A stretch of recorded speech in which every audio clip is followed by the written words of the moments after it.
প্রিয় দর্শক, আসসালামু আলাইকুম। নীল দর্শন ইউটিউব চ্যানেলের পক্ষ থেকে আপনাদের শুভেচ্ছা জানিয়ে শুরু করছি। আজকে আমরা ঘুরতে আসলাম সিংড়া ফরেস্ট। সিংড়া জাতীয় উদ্যান উত্তরবঙ্গের দিনাজপুর জেলায় অবস্থিত বাংলাদেশের একটি সংরক্ষিত বনাঞ্চল। স্থানীয়ভাবে এটি সিংড়া শালবন নামে পরিচিত। দিনাজপুর জেলা শহর থেকে সড়ক পথে 40 কিলোমিটার উত্তরে এবং বীরগঞ্জ উপজেলা থেকে 15 কিলোমিটার দূরে ভোগনগর ইউনিয়নে এর অবস্থান। এই বনভূমির মোট আয়তন 355 হেক্টর এবং এর মধ্যে জাতীয় উদ্যানের পরিমাণ সংরক্ষণ 305.69 হেক্টর। ডালাগ্রাম, সাউলিয়া, সিংড়া ও নর্ত নদী এ 4টি মৌজায় সিংড়া জাতীয় উদ্যান বিস্তৃত।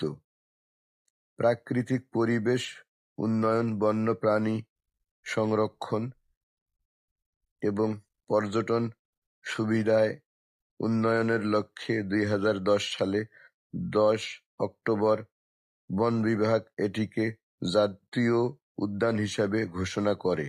সিংড়া জাতীয় উদ্যানের মাঝ দিয়ে বয়ে গেছে নর্ত নদী।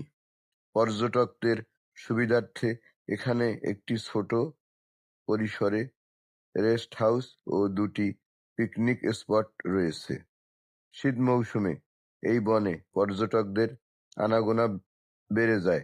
সিংড়া শালবনের জীববৈচিত্র্য সংরক্ষণে RDRS বাংলাদেশ এর সহযোগিতায় স্থানীয় জনপ্রতিনিধিদের সমন্বয়ে গঠিত একটি সহ ব্যবস্থাপনা কমিটি কাজ করছে। তো দর্শক, ভিডিওটি ভালো লাগলে চ্যানেলটিতে সাবস্ক্রাইব করবেন, লাইক করবেন, কমেন্ট করবেন। পরের কোনো ভিডিওতে দেখা হবে। ততদিনে ভালো থাকবেন, সুস্থ থাকবেন। আপনাদের শুভকামনায় আল্লাহ হাফেজ।